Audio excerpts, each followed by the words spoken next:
حضور اکرم سید عالم جناب محمد رسول اللہ صلی اللہ تعالیٰ علیہ وسلم کی پرنور بارگاہ میں درود و سلام کا ہدیہ پیش کر لیں۔ اللہم صلی علی سیدنا و شفیعنا و حبیبنا و مولانا محمد وبارک وسلم صلاۃ و سلام علیک یا رسول اللہ صلی اللہ تعالیٰ علیہ وسلم۔ قل ان صلاتی و نسکی و محیای و مماتی للہ رب العالمین۔ اے محبوب آپ فرما دو میری نماز، میری قربانی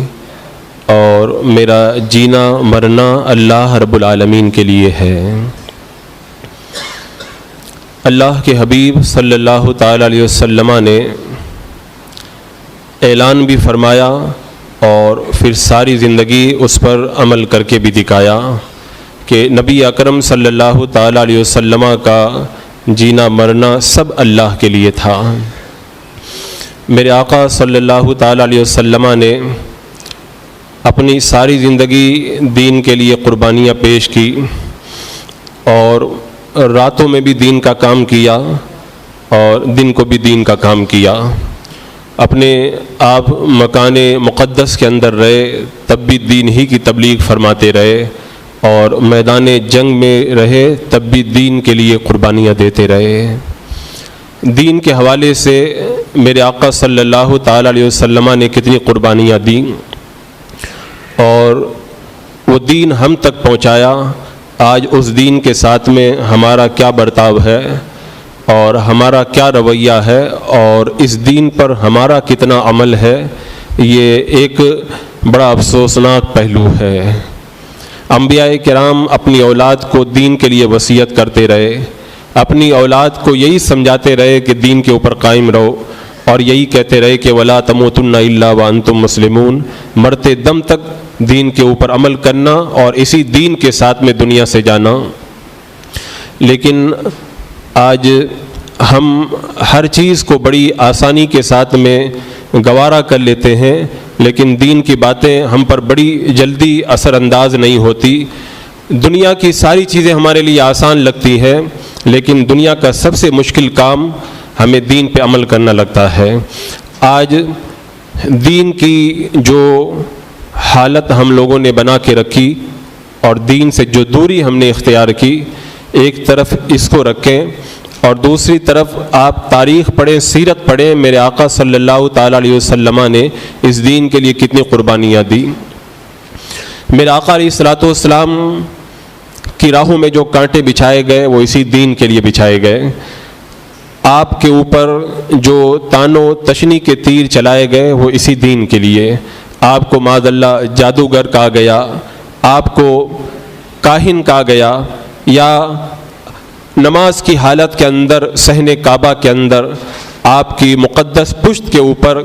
اونٹنی کی بچہ دانی لا کر کے رکھی گئی۔ سیدہ خاتون جنت رضی اللہ تعالیٰ عنہا کو پتہ چلا تو انہوں نے آ کر کے ہٹایا۔ یہ بھی میرے آقا صلی اللہ تعالیٰ علیہ وسلم نے تکلیف صرف اسی دین کے لیے برداشت کی، اور اللہ کے رسول علیہ الصلوۃ والسلام نے اس دین کے لیے کتنی قربانیاں دی۔ آپ سوچیں، اندازہ لگائیں کہ اللہ کے رسول علیہ الصلوۃ والسلام کھلے عام تبلیغ کرتے رہے اور دین کے حوالے سے جو پیغام آپ کے حوالے کیا گیا تھا اسے لوگوں تک پہنچاتے رہے، جب تک ابو طالب اور حضرت خدیجۃ الکبریٰ رضی اللہ تعالیٰ عنہ زندہ رہے تب تک کافر کچھ دب کر کے رہے، لیکن ان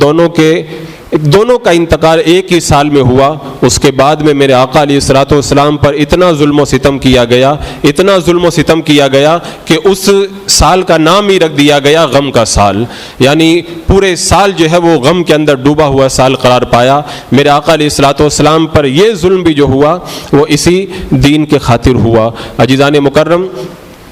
آپ سیرت طیبہ کا مطالعہ کریں، میرے آقا صلی اللہ تعالیٰ علیہ وسلم نے اس دین کے لیے جو قربانیاں دی ہیں، خود میرے آقا علیہ السلام فرماتے ہیں کہ جتنا مجھ کو ستایا گیا اس دین کی راہ کے اندر مجھ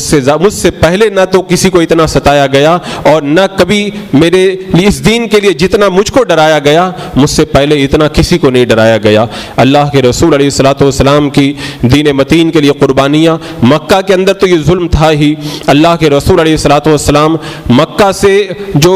چند کوس کے فاصلے پر طائف کی سرزمین ہے جہاں پر دین کا پیغام لے کر کے آپ تشریف لے گئے تھے، اس علاقے کے اندر 3 بھائی تھے اور تینوں سردار تھے۔ میرے آقا علیہ الصلوۃ والسلام اپنے غلام حضرت زید بن حارثہ کے ساتھ جب طائف کی سرزمین پر پہنچے، تینوں سرداروں کو آپ نے جب دین کی دعوت دی تو انہوں نے کیا جواب دیا؟ ایک نے کہا کہ اگر اللہ نے آپ کو نبی بنا کر کے بھیجا ہے تو میں خانہ کعبہ کے گلاب کو پھاڑ کر کے رکھ دوں، اور دوسرے نے معاذ اللہ یہ کہا کہ کیا اللہ کو آپ کے علاوہ کوئی اور نہیں ملا تھا نبی بنانے کے لیے جو اللہ نے آپ ہی کو نبی بنا کر کے بھیجا۔ اور پھر میرے آقا علیہ الصلوۃ والسلام کو طائف کی سرزمین چھوڑ دینے کا حکم دیا گیا۔ اللہ کے رسول علیہ الصلوۃ والسلام جب وہاں سے چلے ہیں چند دن قیام کر کے تو اللہ کے رسول علیہ السلام کو اوباشوں نے گالیاں بھی دی اور تالیاں بھی پیٹی، شور بھی مچایا، اور یہیں تک نہیں بلکہ 2 لائن کھڑے ہو کر کے انہوں نے میرے آقا علیہ الصلوۃ والسلام پر اتنے پتھر برسائے کہ میرے آقا علیہ الصلوۃ والسلام کا پورا جسم جو ہے وہ لہولہان ہو گیا۔ اور اللہ کے رسول علیہ الصلوۃ والسلام انہی زخموں کی حالت کے اندر کہ جس میں اطہر سے خون کے قطرے ٹپک ٹپک کر کے نالے مبارک کے اوپر گر رہے تھے، اور نالے مبارک آپ کے قدموں سے خون کی وجہ سے چپک گئی، آپ نے ایک باغ کے اندر پناہ لی۔ یہ سارا ظلم جو میرے آقا علیہ الصلوۃ والسلام پہ ہوا اسی دین کے لیے ہوا۔ اور پھر اس باغ کے اندر جانے کے بعد میں میرے آقا علیہ الصلوۃ والسلام نے جو درد بھری دعا کی تھی، اس دعا کو جب آپ پڑھتے ہیں تو کلیجہ شک ہو جاتا ہے، اتنی ہمت ہی نہیں ہوتی کہ بندہ اس دعا کو پڑھ سکے۔ میرے آقا صلی اللہ تعالی علیہ وسلم نے اللہ کی بارگاہ کے اندر جس درد بھرے انداز کے اندر اس باغ کے اندر دعا کی تھی، اس کو آج بھی بندہ مومن پڑھتا ہے تو اس کے کلیجے کے اوپر چرخے لگتے ہیں۔ یہ ظلم و ستم بھی میرے آقا صلی اللہ تعالی علیہ وسلم نے اسی دین کے لیے برداشت کیا۔ اللہ کے رسول علیہ الصلوۃ والسلام کی چہیتی بیٹی حضرت سیدہ رقیہ رضی اللہ تعالیٰ عنہ جو حضرت عثمان غنی رضی اللہ تعالیٰ عنہ کے نکاح کے اندر تھی، مکہ کے اندر جب ظلم و ستم بڑھ گیا اور میرے آقا علیہ الصلوۃ والسلام کے دیوانوں کا جب مکہ کے اندر رہنا دشوار ہو گیا تو حضرت عثمان غنی اپنی زوجہ محترمہ میرے آقا علیہ الصلوۃ والسلام کی لخت جگر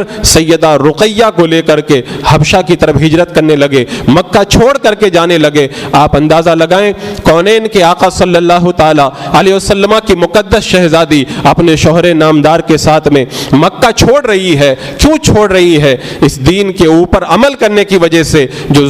ظلم و ستم کیا جا رہا تھا، اسی بنیاد پر اللہ کے رسول علیہ الصلوۃ والسلام کی نگاہوں کے سامنے آپ کی بیٹی کو مکہ چھوڑنا پڑا۔ میرے آقا نے ارشاد فرمایا تھا حضرت عثمان پہلے وہ انسان ہے جو حضرت لوط علیہ السلام کے بعد میں اپنی بیوی کے ساتھ میں ہجرت کر کے جا رہے ہیں۔ اللہ کے رسول علیہ السلام نے یہ غم کا لمحہ بھی صرف اسی دین کے لیے برداشت کیا، اور پھر اس کے بعد میں وہ دردناک لمحہ بھی آیا جب سارے مکہ کے کافر اکٹھا ہوئے اور شورا کے بعد میں انہوں نے یہ طے کیا کہ اگر یہ دین کو نہیں چھوڑتے ہیں تو ان کا بائیکاٹ کیا جائے،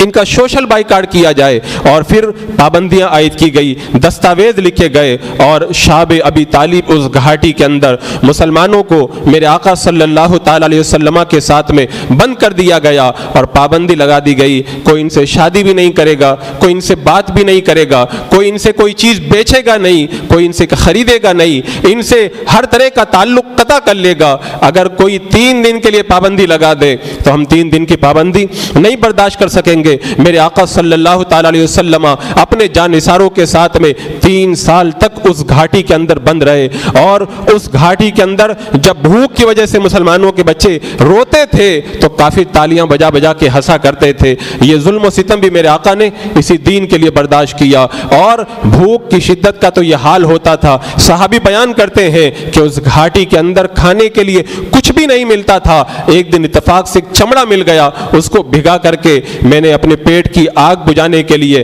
اپنے حلق کے نیچے اتار لیا۔ 3 سال ظلم و ستم کی اس گھاٹی کے اندر میرے آقا علیہ الصلوۃ والسلام اپنے جانثاروں کے ساتھ میں رہے، یہ بھی اسی دین کے لیے اللہ کے رسول علیہ الصلوۃ والسلام نے گوارا کیا۔ اور پھر جب سارے کافر شورا کے بعد میں میرے آقا صلی اللہ تعالی علیہ وسلم کے کاشانہ اقدس کا گھیراؤ کر کے ننگی تلواریں لے کر کے کھڑے ہو گئے کہ معاذ اللہ کے رسول علیہ الصلوۃ والسلام کو شہید کر دیا جائے، اس وقت میرے آقا علیہ الصلوۃ والسلام رب کی مدد سے ان تلواروں کے سائے میں نکل کر کے جب مکہ چھوڑ کر کے جا رہے تھے تو اللہ کے رسول نے مکہ شریف کی طرف منہ کر کے یہی کہا تھا، خدا کی زمینوں میں تو مجھے سب سے زیادہ پیاری ہے، لیکن تیرے رہنے والے اگر مجھے یہاں سے نہ نکالتے تو میں مکہ چھوڑ کر کے نہیں جاتا۔ آپ ان لمحوں کو یاد کرو، میرے آقا اس دین کے لیے سب سے پیارا شعر چھوڑ کر بھی تشریف لے گئے، اور اس کے بعد میں مکہ سے لے کے غار ثور تک اور غار ثور سے لے کے مدینے تک کا جو سفر ہے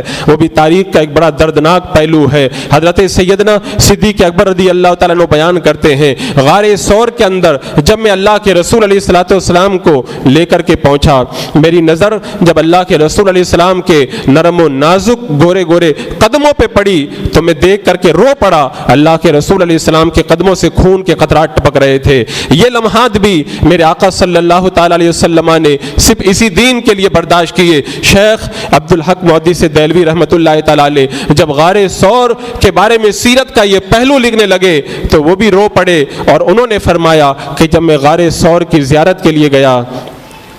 اور ایک بندے کو جب ہم نے غار ثور کے چھوٹے سے دہانے کے منہ کے اندر جب ہم نے داخل کیا تو میری چیخ نکل گئی، اللہ اکبر کبیرہ۔ کہاں ایک وہ وقت تھا جب 70,000 فرشتوں کو اللہ نے اپنے محبوب کی بارگاہ میں براق لے کر کے بھیجا تھا کہ میرے محبوب کو میرے دیدار کے لیے، جنت کی سیر کے لیے اور عرش اعظم کی سیر کے لیے بلا کے لے آؤ، اور آج وہ دن بھی آیا تھا اللہ کے رسول علیہ السلام کو کافروں سے چھپ کر کے ایک حشرات الارض کی طرح چھوٹے سے غار کے اندر بھی پناہ لینا پڑ رہا تھا۔ اللہ اکبر، یہ لمحے بھی میرے آقا علیہ الصلوۃ والسلام نے اسی دین کے لیے برداشت کیے۔ 3 دن تک میرے آقا علیہ الصلوۃ والسلام اس چھوٹے سے غار کے اندر جلوہ افروز رہے، اور دین کو آگے بڑھانے کے لیے میرے آقا علیہ الصلوۃ والسلام نے یہ ساری تکلیفیں برداشت کی۔ عزیزان مکرم، جو دین میرے آقا علیہ السلام نے اتنی تکلیفوں کے بعد میں ہم تک پہنچایا، آج ہمارے دل کے اندر اس دین کی کتنی قدر ہے آپ خود اپنا دل ٹٹول کر کے دیکھ لیں۔ آج ہمیں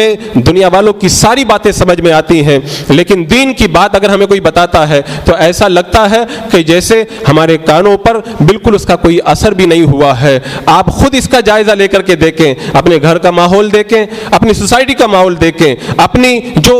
پرائیویٹ زندگی ہے اس میں جھانک کر کے دیکھیں، اور اپنی جو قومی زندگی ہے اس کے اندر آپ جو ہے وہ ٹٹول کر کے دیکھیں۔ آج دین کو ہم نے جتنا پیچھے چھوڑ دیا ہے یہ بڑا ہی افسوسناک پہلو ہے، ورنہ میرے آقا صلی اللہ تعالی علیہ وسلم تو اسی دین کے لیے بدر کے میدان کے اندر بھی نکل کر کے گئے تھے۔ اللہ اکبر، بدر کے میدان کے اندر سارے صحابہ، کچھ صحابہ سو رہے تھے، کچھ صحابہ جاگ رہے تھے، لیکن کونین کے آقا صلی اللہ تعالی علیہ وسلم ساری رات جاگتے رہے، اور پھر جب دوسرے دن بدر کا مارکہ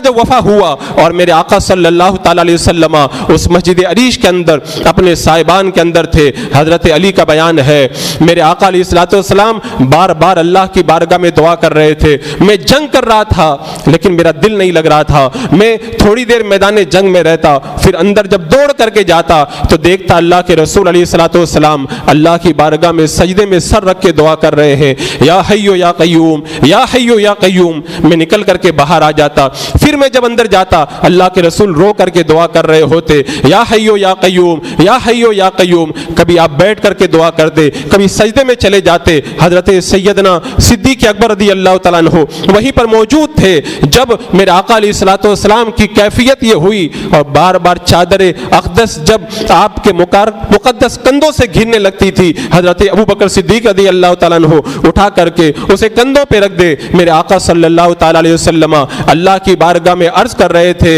اے مولا اگر آج تیری مدد نہ آئی تو قیامت تک روئے زمین پر کوئی تیری عبادت کرنے والا بندہ باقی نہیں رہے گا۔ اللہ کے رسول علیہ السلام کی یہ ساری گریہ وزاری اور ساری یہ بے تابی اور اللہ کے رسول علیہ السلام کا یہ سارا غم اسی دین کے لیے تھا کہ یہ دین آگے بڑھانا تھا۔ اگر آج یہ مسلمان شہید ہو گئے تو پھر دین آگے نہیں بڑھ پائے گا۔ اللہ کے رسول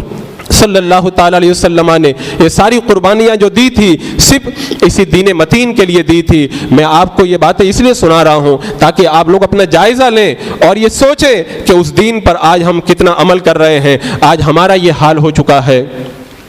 کہ اگر دین کے نام پہ بلایا جاتا ہے تو بندہ آنے کے لیے تیار نہیں ہوتا، یہاں پہ کوئی ٹکٹ بھی نہیں لگتا اور اس کے لیے کوئی پیسہ بھی نہیں دینا پڑتا، لیکن جب دنیا کے لیے بلایا جاتا ہے ہم پیسہ بھی خرچ کرتے ہیں، لائن لگا کے ٹکٹ بھی لیتے ہیں اور اس کے بعد میں سنیما ہال میں جا کر کے بڑے شوق کے ساتھ میں ہم فلمیں دیکھتے ہیں کہ اللہ کے رسول صلی اللہ تعالیٰ علیہ وسلم کی قربانیاں اسی لیے تھی کہ آج ہم دین کا یہ حال کر کے رکھ دیں۔ اور جب دینی محفل کے اندر بندہ آتا ہے تو چند منٹ تک بیٹھنے کے لیے وہ تیار نہیں ہوتا اور سنیما ہال کے اندر 3 گھنٹے گزر جاتے ہیں، وہ کروٹ بھی نہیں بدلتا اور اس کا دل بھی نہیں اچھاٹ ہوتا۔ بتاؤ آج ہمارے دل کے اندر دین کی کتنی محبت باقی ہے۔ عزیزان مکرم، اللہ کے رسول علیہ الصلوۃ والسلام کی زندگی کو پڑھو، آپ نے احد کے میدان کے اندر اسی دین کے لیے وہ قربانیاں دی۔ حضرت سیدنا امیر حمزہ رضی اللہ تعالیٰ عنہ جو آپ کے مقدس چچا ہیں، آپ کو شہید کیا گیا، آپ کا کلیجہ نکال کر کے ہندا نے آپ کے کلیجے کو چبایا، آپ کے ناک کان کاٹے گئے، ہاتھ پاؤں کو کاٹ کر کے وہ مکہ کی سرزمین پہ لے گئی۔ میرے آقا صلی اللہ تعالیٰ علیہ وسلم نے دیکھا تو رو پڑے اور اللہ کے رسول علیہ السلام کو اپنے چچا کا یہ غم ہمیشہ رہا۔ جب کئی سالوں کے بعد میں مکہ فتح ہو گیا، حضرت امیر حمزہ کی بیٹی جب آنے لگی تو میرے آقا نے فرمایا کہ ان کی بیٹی کو میرے سامنے نہ آنے دو، مجھے امیر حمزہ پھر یاد آ جاتے ہیں۔ اللہ کے رسول علیہ السلام نے اپنے چچا کا جو اپنے چچا کو جو اس حالت میں دیکھا تھا وہ بھی اسی دین کے لیے دیکھا تھا۔ اور پھر احد کے میدان کے اندر میرے آقا علیہ السلام کے لبہائے مبارک کو زخمی کیا گیا، دندان مبارک کو زخمی کیا گیا، آپ کی پیشانی کو زخمی کیا گیا اور آپ کے چہرہ اقدس کے اندر خود داخل ہو گئی۔ حضرت ابو عبیدہ رضی اللہ تعالیٰ عنہ کا بیان ہے، میں نے اللہ کے رسول صلی اللہ تعالیٰ علیہ وسلم کے مقدس رخسار سے جب کڑیوں کو کھینچ کر کے نکالا، میرا ایک دانت ٹوٹ گیا، پھر میں نے کھینچا دوسری کڑی کو تو دوسرا دانت بھی ٹوٹ گیا۔ حضرت علی پانی لا رہے ہیں، حضرت فاطمہ زخم کو دھل رہی ہے، لیکن خون رکنے کا نام بھی نہیں لیتا۔ آخر چٹائی کو جلایا گیا اور چٹائی کو جلا کر کے جب زخموں پہ چھڑکا گیا تب جا کر کے خون بند ہوا۔ میرے آقا صلی اللہ تعالیٰ علیہ وسلم نے یہ ساری تکلیفیں اسی دین کے لیے برداشت کی۔ کیا یہ قربانیوں کا یہی مقصد تھا کہ آج ہم دین کو بالکل پسے پشت ڈال دیں اور دین کی کوئی پرواہ نہ کریں؟ عزیزان مکرم، آج ضرورت اس بات کی ہے کہ ہم سیرت طیبہ کو پڑھیں اور میرے آقا علیہ السلام نے جس دین کے لیے یہ ساری قربانیاں دی ہیں اس دین کو ہم اپنے سینے سے لگائیں اور اس کے اوپر بھرپور طریقے سے عمل کریں۔ یہ کیا بات ہوئی کہ ہمارے پاس میں دنیا کے لیے تو بہت سارا وقت ہے لیکن اس دین کے لیے دینے کے لیے ہمارے پاس میں کوئی وقت نظر نہیں آتا۔ آج جب نماز کی بات آتی ہے تو لوگوں کو جب بارہا سمجھایا جاتا ہے بڑے بہانے بنائے جاتے ہیں۔ میں پوچھتا ہوں یہ سارے بہانے اور یہ بہانوں کی پوری کتابیں جب دنیا کی بات آتی ہے تو کہاں دفن کر دی جاتی ہے؟ اگر نوکری کے لیے اٹھنا پڑے تو بندہ فجر سے پہلے اٹھنے کے لیے تیار ہے اور نماز کے لیے بلایا جائے تو فجر سے پہلے اگر اٹھنے کی بات آئے تو 1000 بہانوں کی کتاب ان کے ہاتھوں میں کہاں سے آ جاتی ہے؟ بس بات اتنی سی ہے، دنیا کی قدر ہماری نگاہوں کے اندر بہت زیادہ ہے اور دین کو ہم نے پیٹھ کے پیچھے چھوڑ رکھا ہے، اسی لیے دین کی باتیں ہمیں سمجھ میں بھی نہیں آتی اور اگر ہمیں کوئی سمجھاتا ہے تو وہ ہمارے اوپر سے ہو کر کے نکل جاتا ہے۔ ورنہ میرے آقا صلی اللہ تعالیٰ علیہ وسلم کی سیرت کو آپ پڑھو، جنگ خندق کے موقع پر اللہ کے رسول علیہ الصلوۃ والسلام، سخت سردی کا موسم ہے اور بھوک سے میرے آقا علیہ السلام نے اپنے پیٹ پر پتھر باندھ کر کے رکھے ہیں۔ حضرت جابر کا بیان ہے جب اللہ کے رسول علیہ السلام کے شکم اقدس پر میں نے پتھر بندھے ہوئے دیکھے تو میں تڑپ گیا۔ اللہ کے رسول علیہ السلام دین کے لیے ان مشقتوں کو برداشت کر رہے ہیں اور اللہ کے رسول علیہ الصلوۃ والسلام خود خندق کھود رہے ہیں۔ بتاؤ کونین کا آقا ہو کر کے میرے آقا صلی اللہ تعالیٰ علیہ وسلم خندق کھود رہے ہیں اور مٹی اٹھا اٹھا کر کے لے کے جا رہے ہیں۔ حدیثوں میں آتا ہے اللہ کے رسول علیہ السلام نے خندق کے دن اپنے مقدس جسم کے اوپر اتنی مٹی اٹھائی کہ آپ کے جسم کا جتنا حسن تھا وہ مٹی کے اندر چھپ گیا۔ میرے آقا علیہ السلام نے اس دین کے لیے اپنے کندھوں پر مٹی بھی اٹھائی، لیکن ہم نے اس دین کا یہ حال کر کے رکھا کہ اس دین کی باتیں آج ہمیں سمجھ میں نہیں آتی۔ اور بڑا تعجب تو یہ ہوتا ہے کہ ہمیں دنیا کی باتیں اگر ایک بار بتائی جائیں تو فوراً سمجھ میں آ جاتی ہے۔ جب ہم نماز جنازہ پڑھانے جاتے ہیں، اگر اتفاق سے کبھی جلدی ہو اور جنازے کی نیت اگر نہ بتائیں تو جنازے کے بعد میں پھر آپس کے اندر چیمی گوئیاں کرتے ہیں، آج تو امام صاحب نے جنازے کی نیت ہی نہیں بتائی، تم نے 4 جنازے پڑھے، 40 جنازے پڑھے، آج تم کو 50 سال ہو گئے نماز جنازہ پڑھتے ہوئے، آج 40 سال کے اندر بھی تمہیں جنازے کی نیت یاد نہیں ہوئی۔ اور اگر تمہارے کاروبار کی بات یاد آئے، تمہاری دنیا کی بات یاد آئے، اگر تم کو کوئی ایک بار بتا دے تو کہتے دوبارہ بتانے کی ضرورت نہیں ہے، مجھے اچھے طریقے سے یاد ہے، اور پوری زندگی گزر جاتی ہے اور بڑھاپے تک بندہ یہی کہتا ہے امام صاحب جنازے کی نیت ایک بار اور بتا دیجئے۔ اللہ اکبر۔ جب ہم نکاح پڑھانے کے لیے مجلس نکاح میں جاتے ہیں، آپ سوچیں دین کا ہم لوگوں نے کیا حشر کر کے رکھا ہے۔ جب نکاح کی محفل میں جاتے ہیں اور دولہے کو جب ہم کلمہ پڑھاتے ہیں تو کتنی جگہ تو ایسے دولہے ملتے ہیں جنہیں کلمہ بھی صحیح ڈھنگ سے پڑھنا نہیں آتا، اور جب ایمان مجمل اور ایمان مفصل پڑھایا جاتا ہے،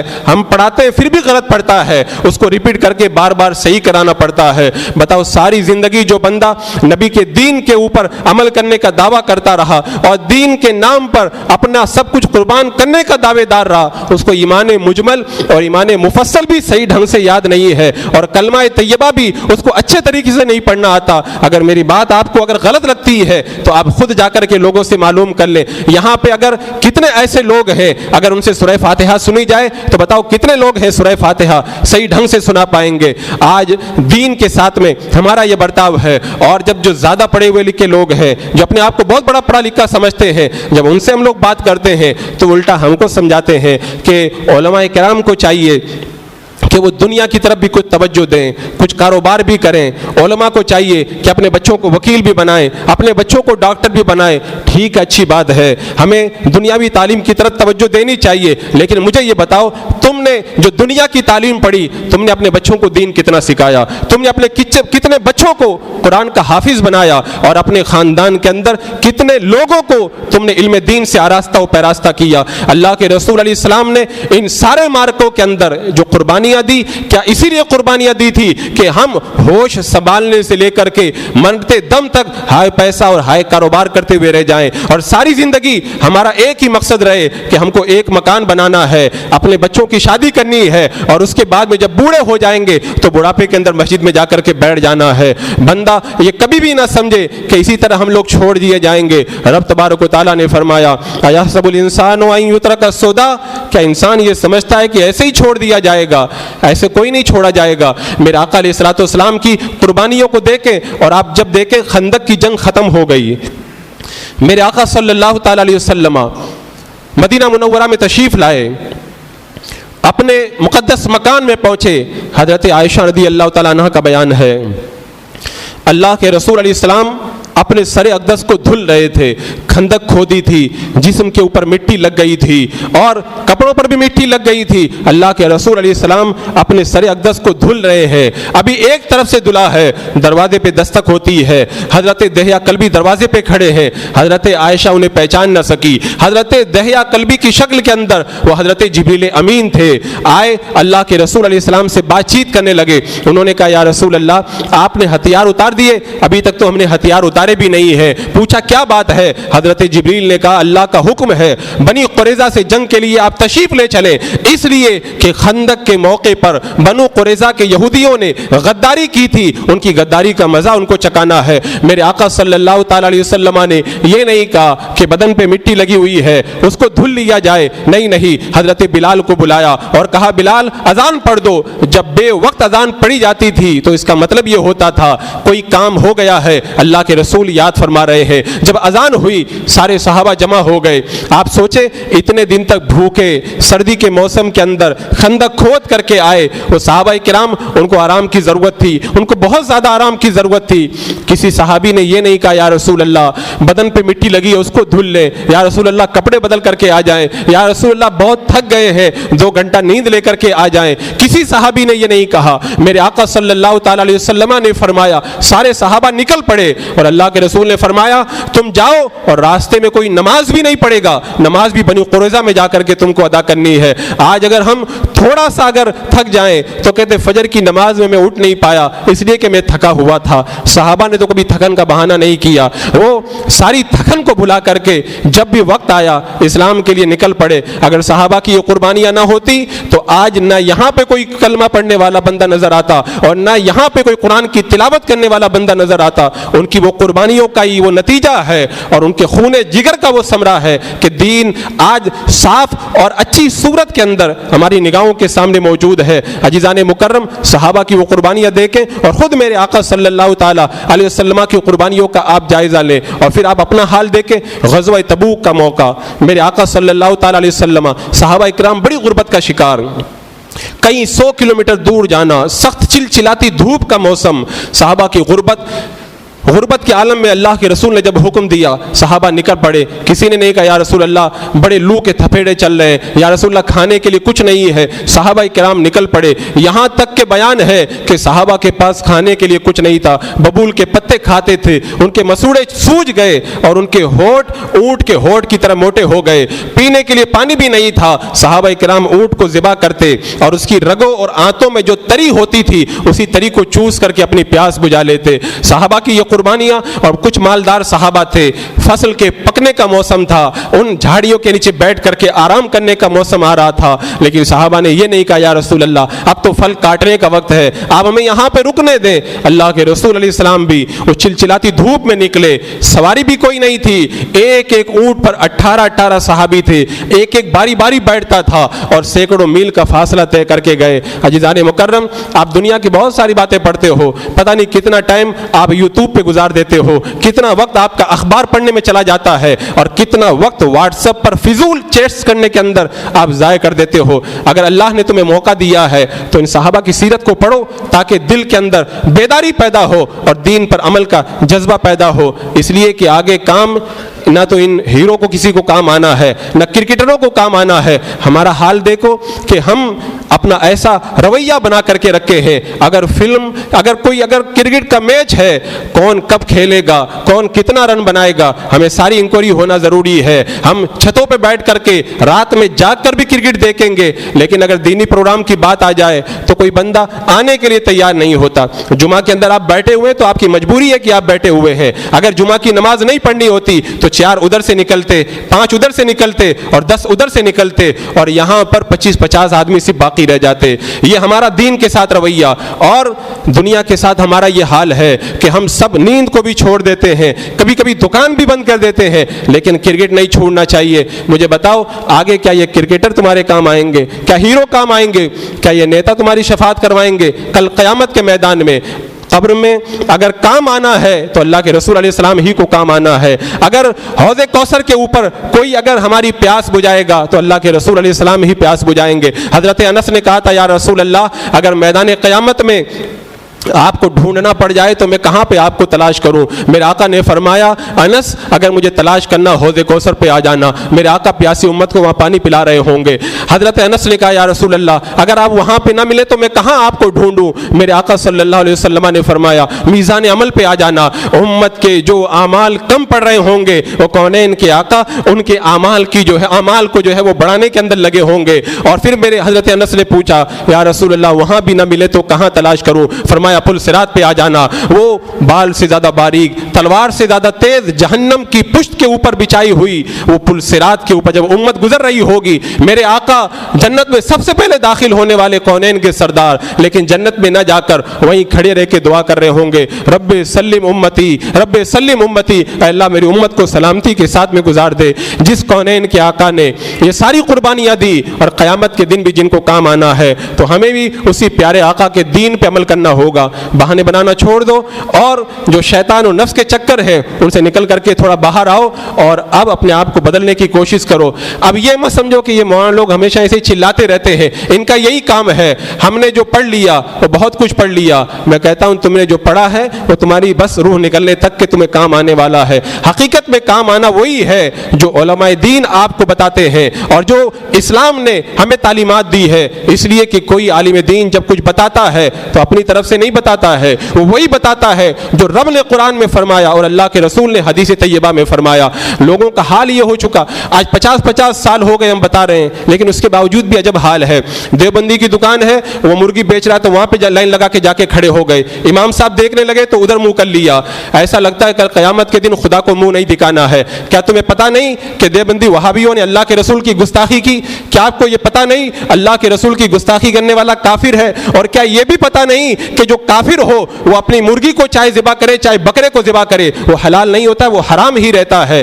لیکن اس کے باوجود بھی پوری زندگی گزر گئی, لوگوں کو یہ بات بھی ابھی تک سمجھ میں نہیں آئی. جو اللہ کے رسول کے گستاخوں کی گستاخیوں کو سن کر بھی ان سے کنارہ نہ کر سکے, کل قیامت کے میدان میں کس منہ سے جا کر کے اللہ کے رسول سے کہیں گے یا رسول اللہ ہماری شفاعت کروا دیجئے؟ اگر اللہ کے رسول نے کہہ دیا کہ تم تو میرے گستاخوں کے پاس میں ذبیحہ لینے کے جایا کرتے تھے, میرے گستاخوں سے تم تو مصافحہ کرنے جایا کرتے تھے, یہ وہ باتیں ہیں جو ہم علماء اپنی طرف سے نہیں بتاتے. میرے آقا نے بہت پہلے فرما دیا ان کے ساتھ میں بیٹھنا مت, ان کے ساتھ میں کھانا مت, ان کے ساتھ میں پینا مت اور ان کے ساتھ میں تعلق مت رکھنا. اگر اللہ کے رسول پہ ایمان ہے تو پھر ان فرامین کے اوپر عمل ہونا چاہیے. اللہ رب قدیر ہمیں دین کا جذبہ عطا فرمائے اور ہمیں ایسے کام کرنے کی توفیق دے کہ کل قیامت کے میدان میں اللہ کے رسول علیہ السلام کو منہ دکھا سکیں. السلام علیکم.